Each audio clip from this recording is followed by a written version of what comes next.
Welcome to How to Yu-Gi-Oh! Missed Potential 2025. Chapter 1. Okay, so in this video, I'm going to talk about cards that have been released this year in sets that have just been missed potential, right? Like, these were cards that, I feel and, they could have done something, but they just missed the mark. And definitely at number one, there are some cards which are obvious and some cards which are not so obvious. Well, let's get on with the rest of the video. Chapter 2. Okay, and here we have it at number 10, Liberator Etho. I think I've talked about this card a lot in previous videos on my channel, but yeah, Liberator Etho seems like a card with a lot of missed potential. The effects, do they leave a lot to be desired? Definitely. Is the idea solid here? Yes, it is. Is the execution done well? It isn't. This is one of those cards where if the effects were done correctly, if the concept was cooked a little bit more, there could be something we could be working here. Again, the idea of being able to go second with a monster that your opponent can't affect and obviously doesn't and helps in going second is a fantastic idea. As we have been saying this a lot, that we do need cards going second that are natural and healthy. So the concept of Liberator Etho and its mechanical loop and gameplay mechanic is fantastic. The execution leaves a lot to be desired because there's just no positive payoff. While in theory the payoff is easy to get as we play loads of hand traps, but it's the sort of card is that if if it is to be put in that environment where a lot of hand traps exist, it ends up not being useful. As yes, it can be summoned on, you know, your turn, but that's it. It's not reactive. You cannot summon it on your opponent's turn as you can summon it on your turn. Again, there's loads of things here. A lot of things need to be considered, and in a vacuum, it sounds alright. But then looking at it in a holistic sense and looking at it in all practicalities, it starts to fall apart.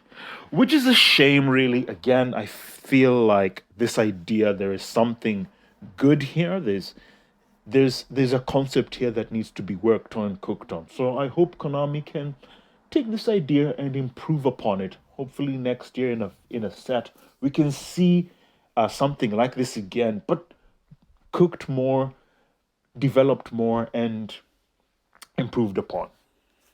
That's it. Let's go to the next thing. Chapter 3.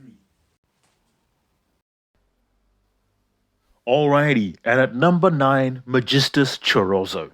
Now, I look at Magistus Chorozo, and there's a lot of things going for this. So, why does it have missed potential? First of all, it's a rank 4. It's a fusion 4, which means that you can easily get this with instant fusion, which you can search with whatever. So we've got a way of cheating this out, which is pretty easy. The materials, again, are pretty unanimous as it's a super poly target. And then you have the fact that, it bounces a card on battle. So lots of things going for it. It's a super poly target. They're relatively easy ways to make this card if done correctly.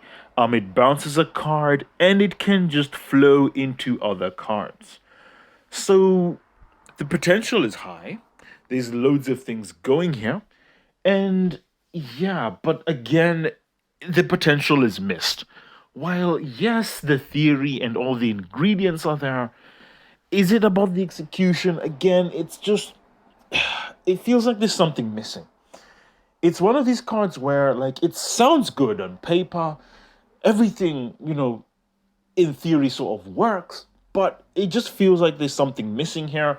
Like, are you just an enabler? What are you? Its lack of identity is a bit concerning. So yeah, definitely Magistus Chorozo. There is some missed potential here, as what could have been is the question that really does come to mind when I think about this card. Yeah, and I think that's it. Let's move on. Chapter 4. And here we have it at number 8, Maiden of Blue Tears. Coming out in the Maze, the Maze of Millennium set this year. Maiden of Blue Tears, definitely when we look at it, there is a lot of potential, as it allows you to inflict damage to your opponent equal half its attack. You can then target a normal spell, set it, meaning that you can activate that spell again, as it doesn't do anything to to say that you can't. So again, potential is high, as you can reuse a card that you used the previous turn if you had it or if it was banished. Potential is there. The fact that you can burn a card is there.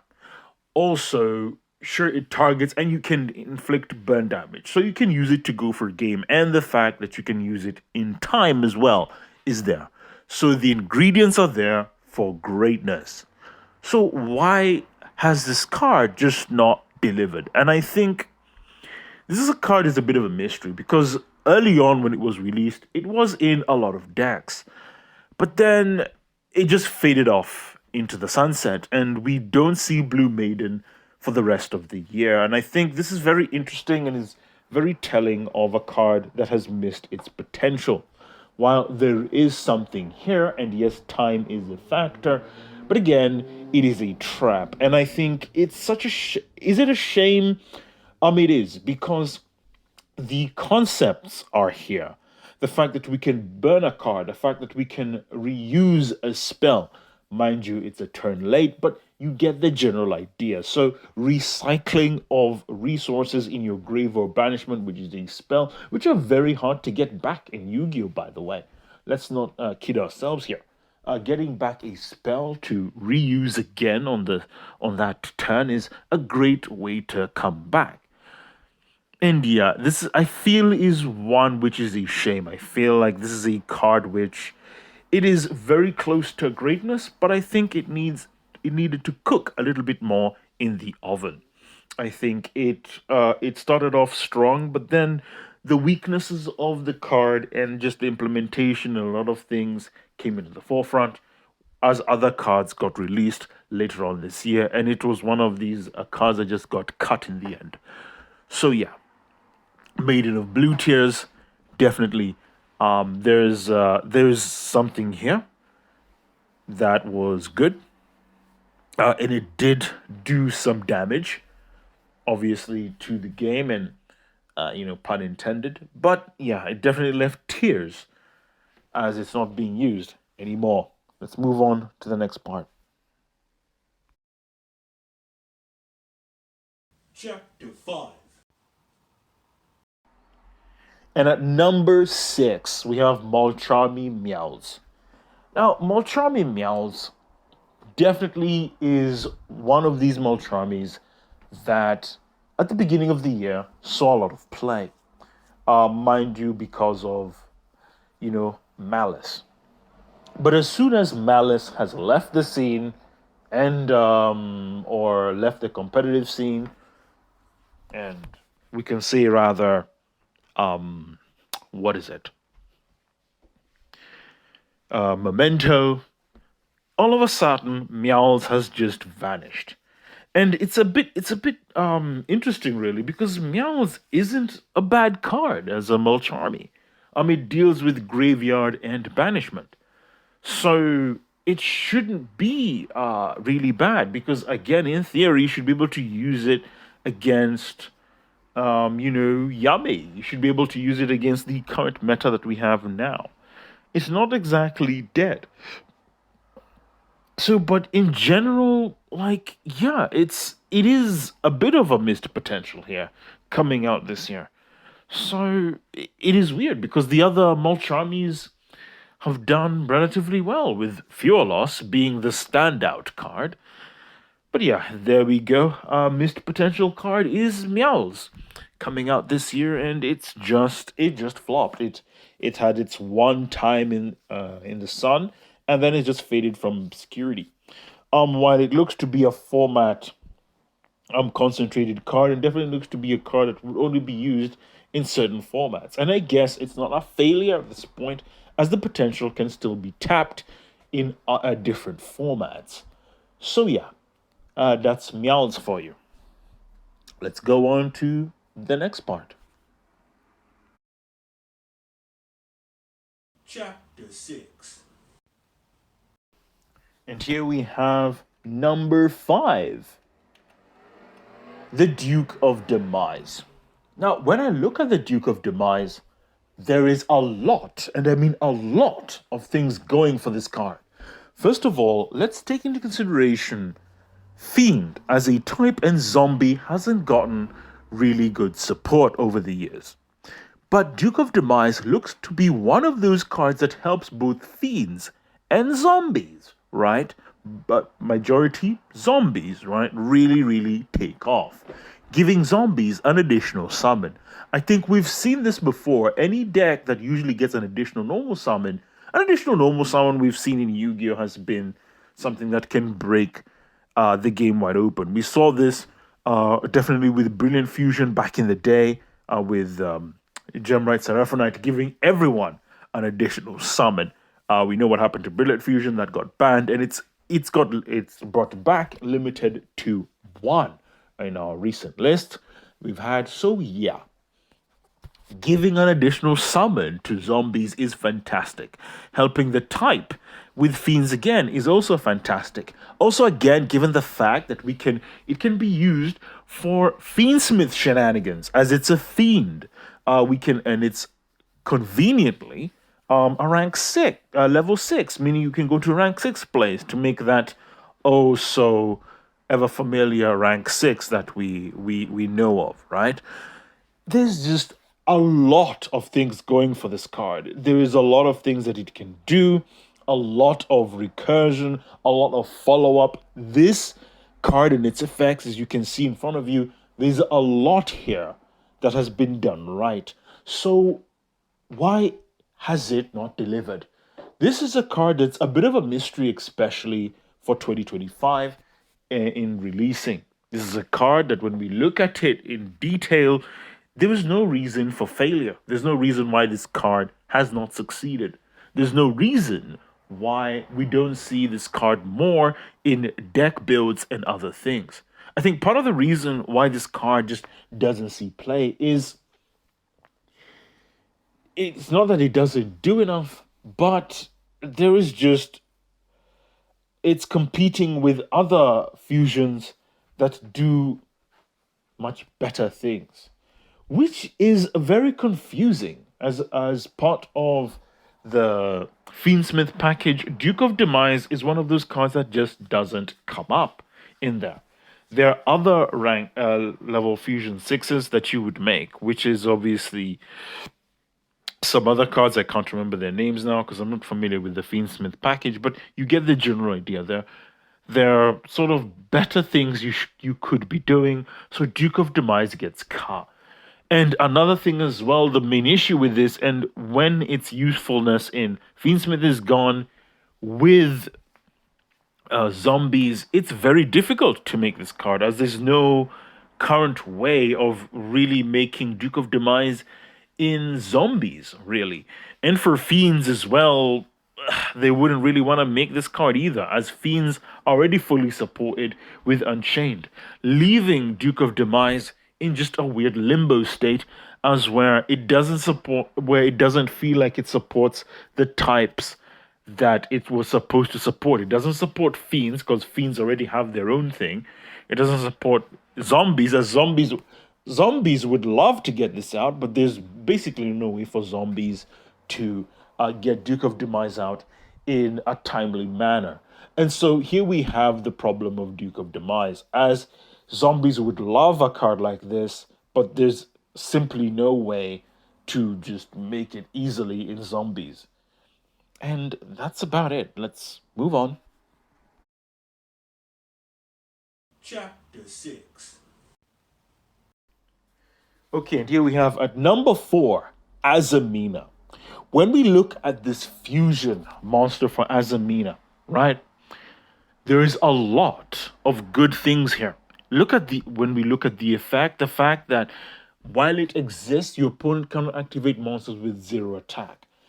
That's a lot of very significant hand traps that just get turned off. It turns off Drolling Lockbird, which is again a very powerful hand trap, and various other hand traps that happen to be 0 attack.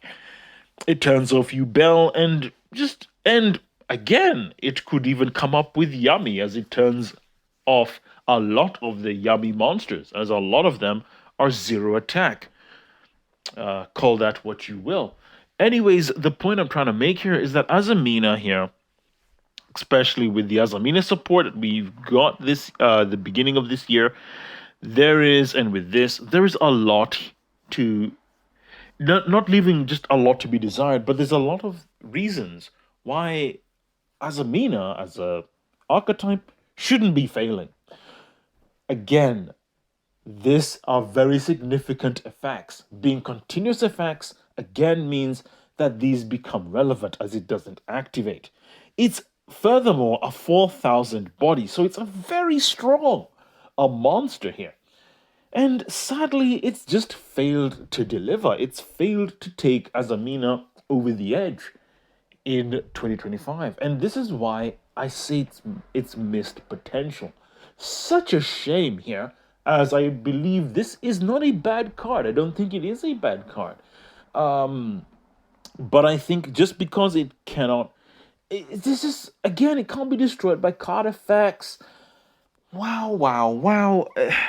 It's a shame. It's completely and utterly baffling why this card has just not been seeing more representation as it would in 2025 coming out this year.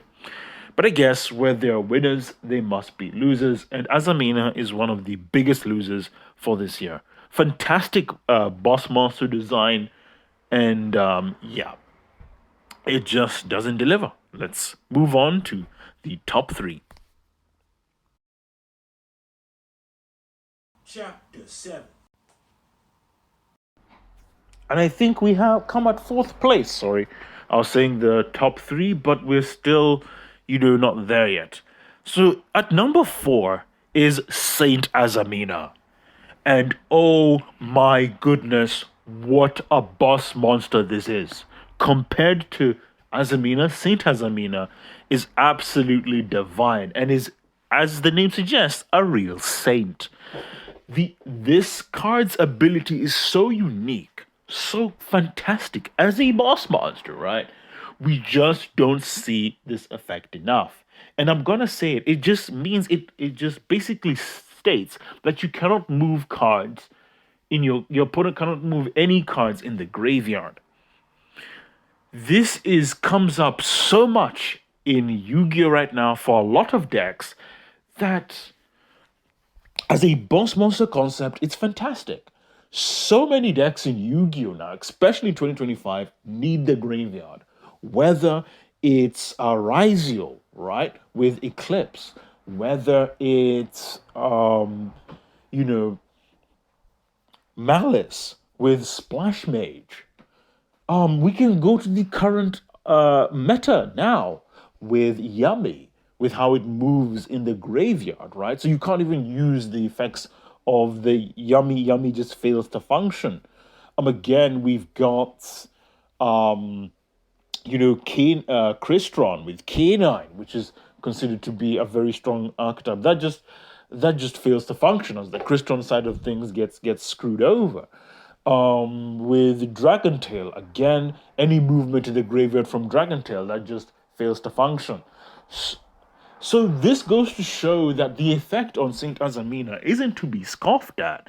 It comes up time and time again. In fact, it comes up way too often in cards. So many archetypes, so many decks just fold to Saint Azamina. And because it is a continuous effect again and not an activated effect, this is not a fact that you can negate unless you just negate the entire card. So much potential. Where did we go wrong here? I remember facing this card this year, and it was one of these cards that I just didn't realize, why is this not everywhere? Why has Azamina just failed to contribute? Yes, we can say that OSS, Original Sin from Spoils, is banned last year, but a good card is a good card. Let's not kid ourselves here. So what went wrong? And it's definitely something that keeps me up at night when I think of Saint Azamina. I think part of the reason why Saint Azamina doesn't hasn't delivered, and I think the potential was missed because it doesn't really interact. It doesn't really interact with your opponent in a meaningful way. While, yes, sure, it stops graveyard movement, but that's the only thing it does. It doesn't negate. And sadly, this might be why it just doesn't do well. But I like the idea of this card as it's a fantastic card, but when we have seen, but the idea of not negating shouldn't be a problem because we have Ryziel. They don't have negates with Detonator, and they're tearing it apart. They tore it apart and is one of the best decks of 2025. So if Ryziel can do it, then why the hell can Saint Azamina not dominate? It's definitely a mystery as to how Saint Azamina hasn't dominated or at least been consistent in our meta scene, where Azamina has just vanished, right? And it's just not there at all. While Azamina did do something earlier on this year, but it's just become faded from the competitive scene, which is a shame, as there is a lot of potential here, missed potential, and potential which is very easy to see that it can do something. And that's it. Let's move on.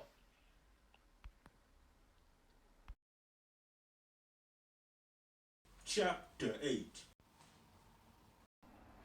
And here we are at our top three. At number 3, we have Gorgon, Zilofthonia. Now, Gorgon is one of these cards, right, that I must say this. It's missed potential.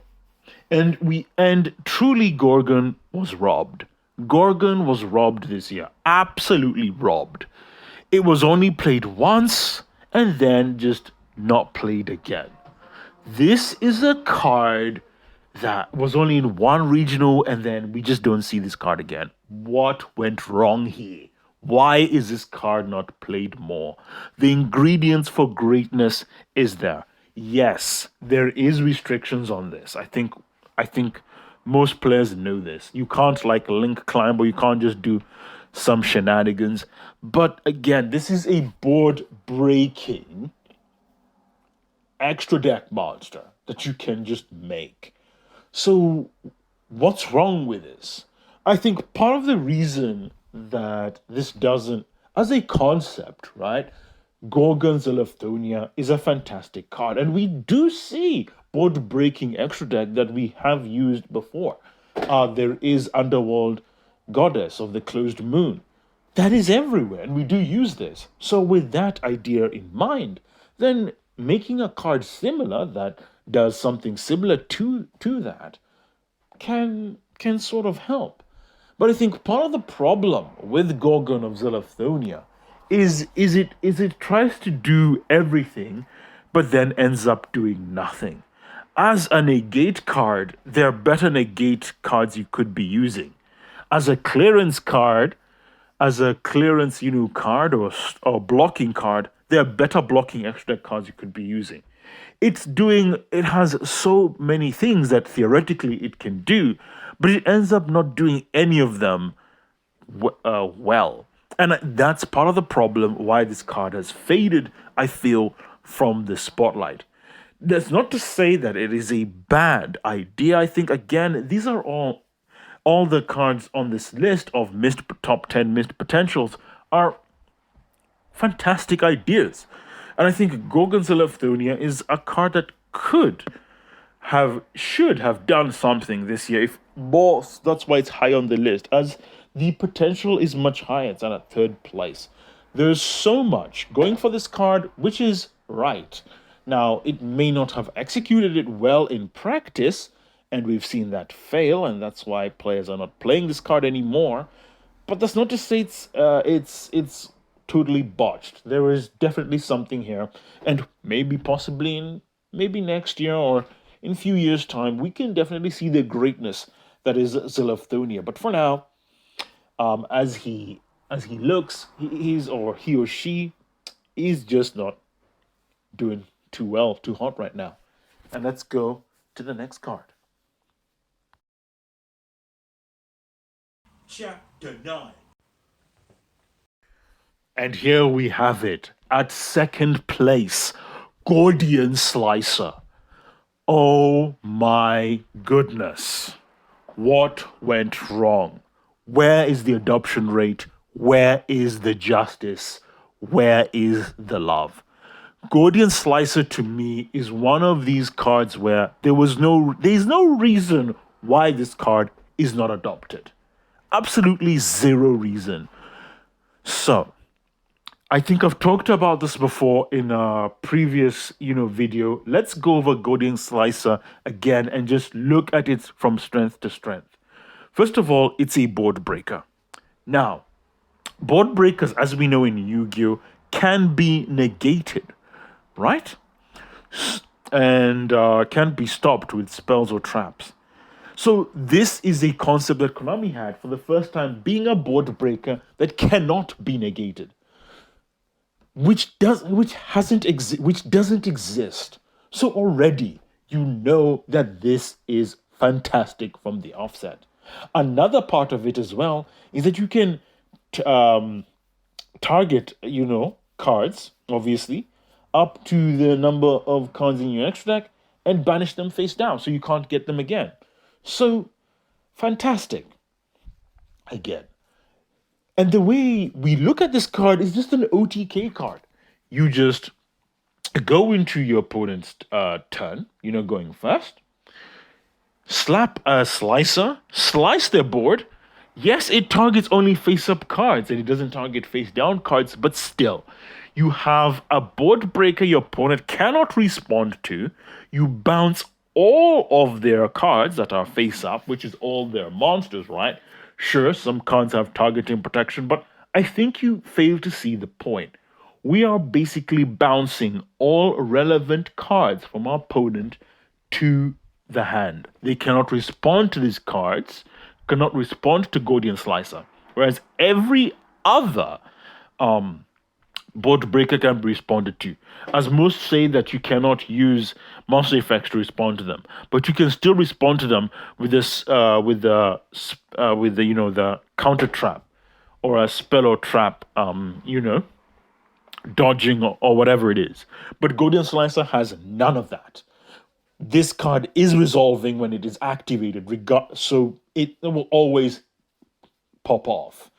And in Yu-Gi-Oh, where you don't need a lot of moving parts in your extra deck to OTK, this is a card where, by no stretch of the imagination, it just reads as a win card. So it begs the question, what went wrong here? And I think part of the reason why this card is just not played at all is the fact the extra deck is so valuable to us as players, right? The cost of losing just your extra deck to clear your opponent's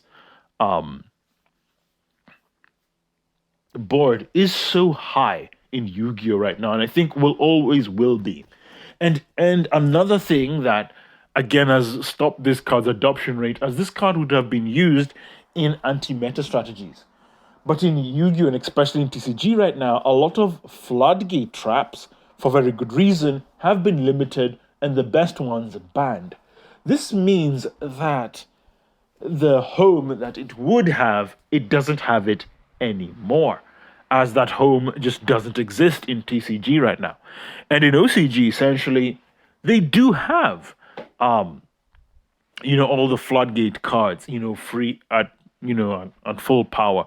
But again, the extra deck I think is very, very important, and is something I think we mustn't overlook in Yu-Gi-Oh, as it is a real price, as you are basically getting rid of most of your extra deck to just OTK your opponent. And I would say, like, that's what Yu-Gi-Oh is about.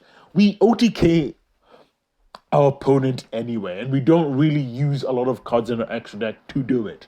So, what's the big deal? If there's a card that just allows you to punch, one punch man, there's nothing wrong with this. But I think this is an extreme philosophy without, again, the follow up is part of the reason why, like, if your opponent somehow has follow up to this, I think it's very risky. I think it's too risky for players to do this endeavor, and it is for that reason why this card, I feel, has missed potential, such missed potential, and it saddens me that we do not see this card in the competitive scene at all. I think I have not seen anyone. I don't think I've seen any list just having a Gordian slicer. It seems to not exist. It's baffling to me. Absolutely baffling. But there we go. And then we're gonna talk about the number one spot. Chapter 11. Alrighty, and here we have it. At first place, the card with so much potential missed, and frustrates me to no end as how this card is just not played in 2025, is Clockwork Knight. My goodness, how has this card just been missed? Why is this card not played everywhere? Is a mystery to me, as it's such a blowout card. It does so much for so little, and is definitely the cookie cutter template of what we like in a Yu-Gi-Oh card. So definitely, this card to me epitomizes what we as players look for in a card with low risk and high return. And the returns that Clockwork Knight gives is absolutely insane. First of all, when it is link summoned, you get yourself a continuous spell. Sure, you've got to send a face-up continuous spell you control to the graveyard to add the continuous spell that you need, which is the Clockwork Knight, another version of it. But to me, that is a garnet that you are willing to have, right? So you've got that going for it. And then when you do that, by the way, that Clockwork Knight continuous spell makes everything a machine. You know where this is going. Now, just with one card, you've made everything just a monotype.